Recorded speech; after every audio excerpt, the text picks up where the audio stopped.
Olá! Estamos aqui com o projeto Explorando o Espiritismo, a minha relação com o mundo, continuando o tema da morte. Estamos no último episódio sobre esse tema. Hoje nós vamos falar desse processo da morte natural, né? A morte dos nossos velhinhos, a morte daqueles que cumpriram com as suas missões. No primeiro episódio, eu estava explicando como que se dá esse processo de desenlace, fazendo referência ao fluido vital, né? Então, nós recebemos uma quantidade de fluido vital para nos manter em vida física durante um período. Olha que interessante, se está planejado 80 anos de vida física, à medida que nós vamos nos aproximando dessa idade, os órgãos começam a perder a vitalidade, né? A vida física é um cronômetro regressivo, né? Porque eu recebo uma quantidade de fluido vital e à medida que eu vou vivendo, esse fluido vai acabando, até que se rompa e interrompa a vida. Então, cada dia de vida é um dia que a gente se aproxima da morte, né? À medida que eu vou chegando nos finais do fluido vital, então os órgãos começam a perder a vitalidade, porque perde-se a potência fluídica do fluido vital. Por isso que é muito natural,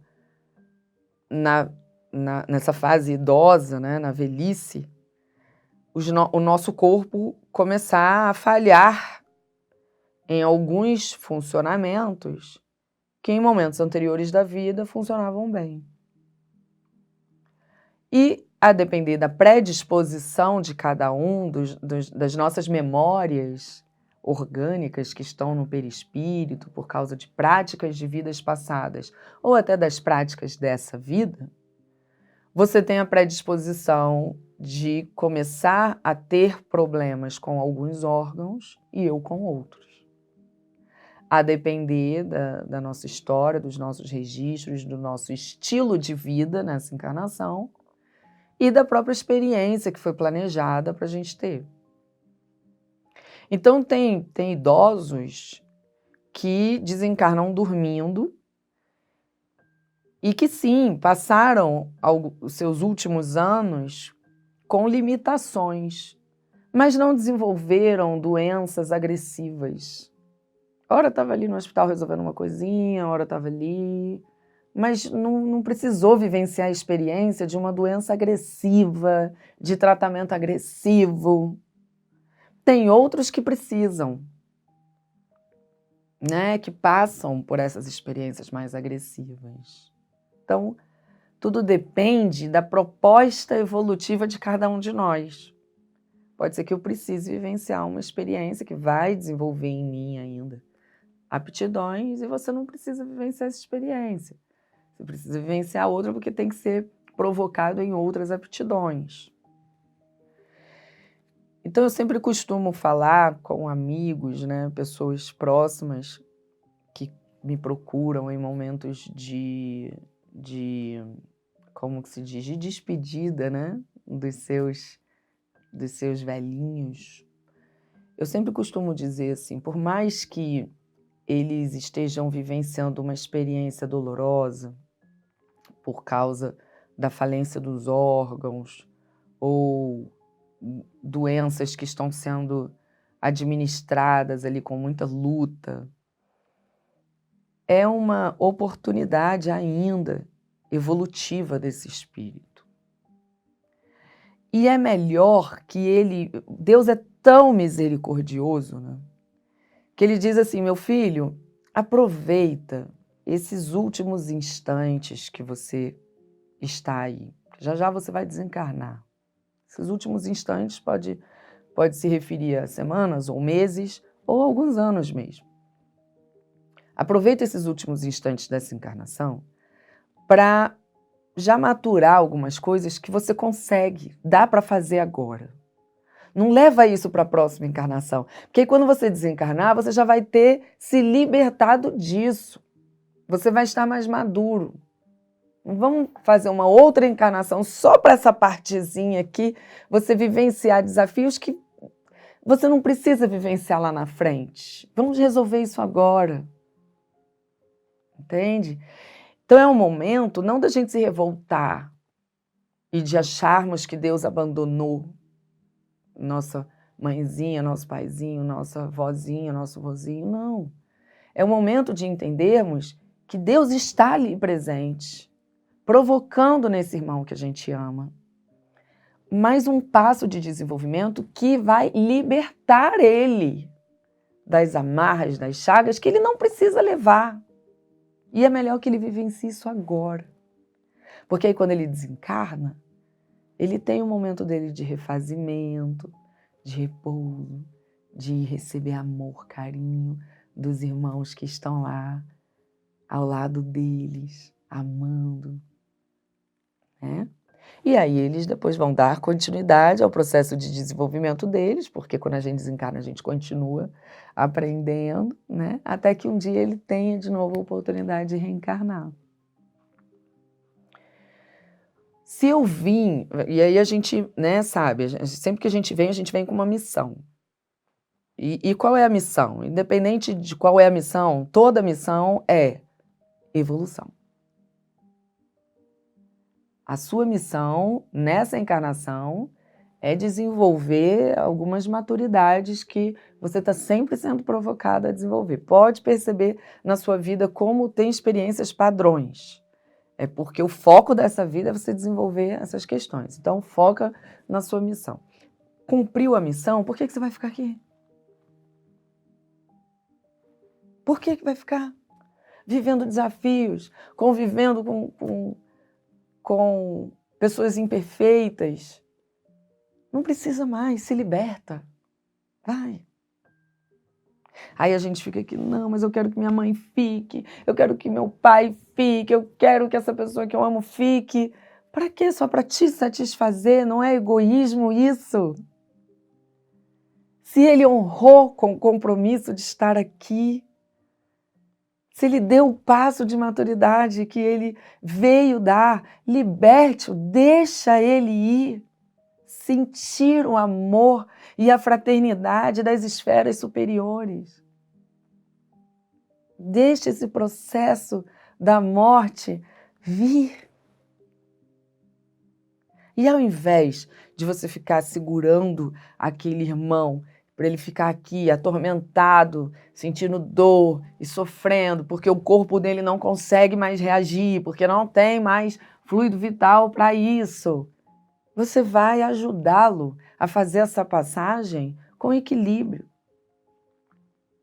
Sua mãe, seu pai, sua avó, seu avô está passando por esse momento, essa transição, converse com eles sobre a vida, sobre as reflexões, os aprendizados, o que eles levam, o que eles querem viver de experiência no plano espiritual agora que finalmente está chegando a hora da libertação.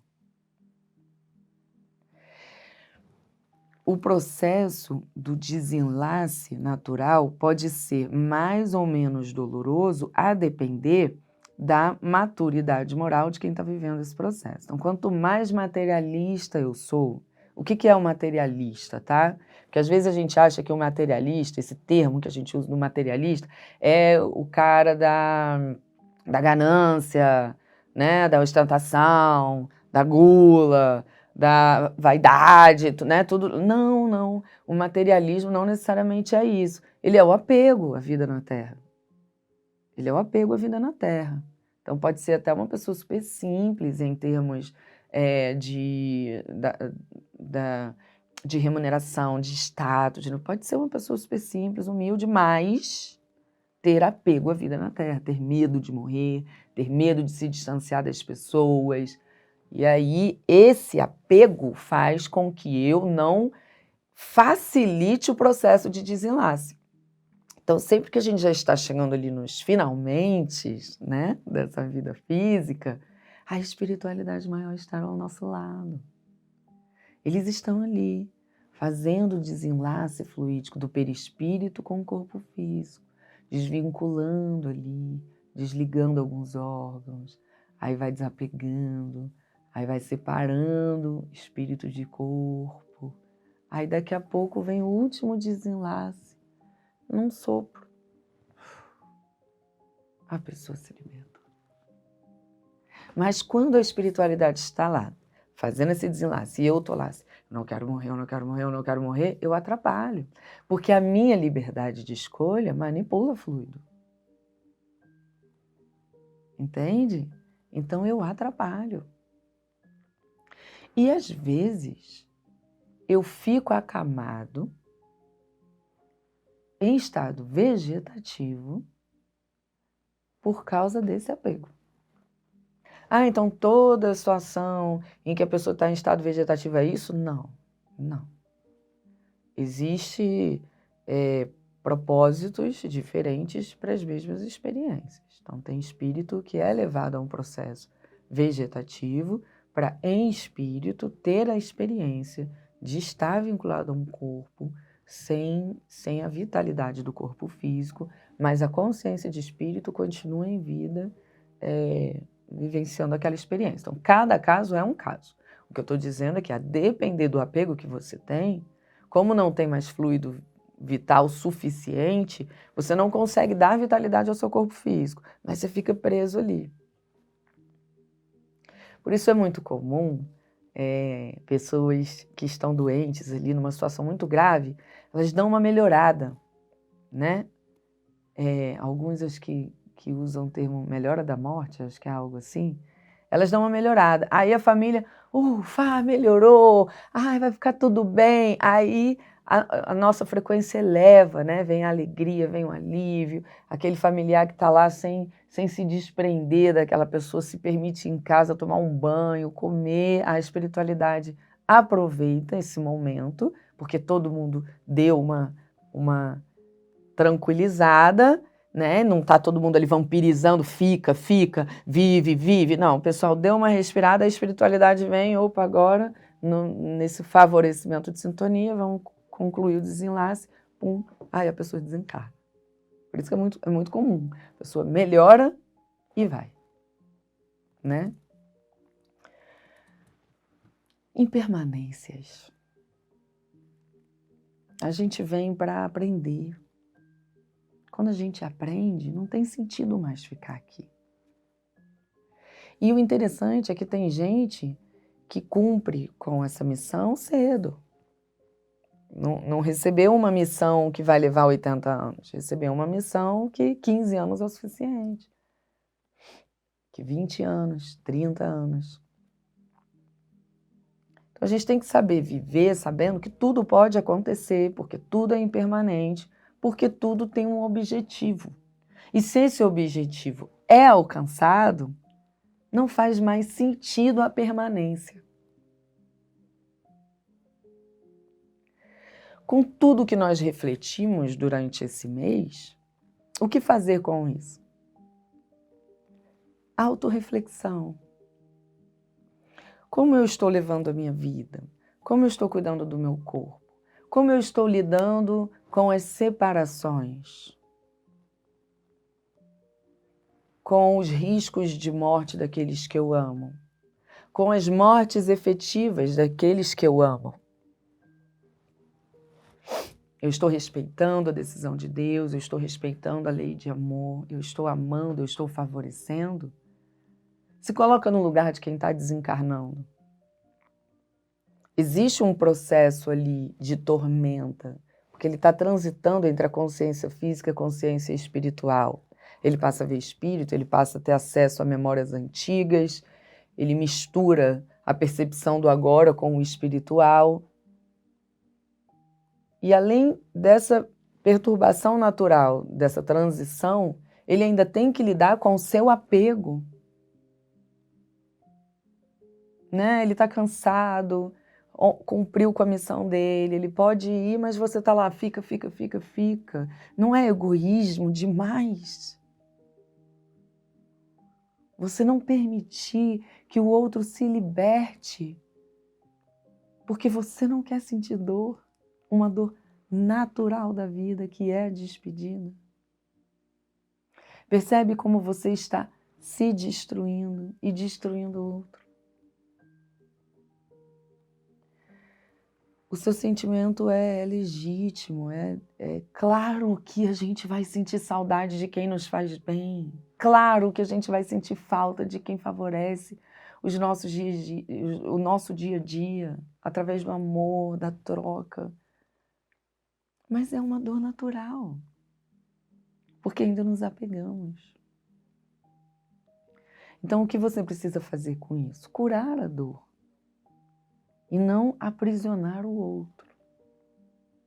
Porque você pode, inclusive, dar início a um processo obsessivo, em que você obsedia o outro. Procure ajuda. Procure ajuda. Se sozinho não está conseguindo, procure ajuda. Mas exercite essa libertação. Porque a vida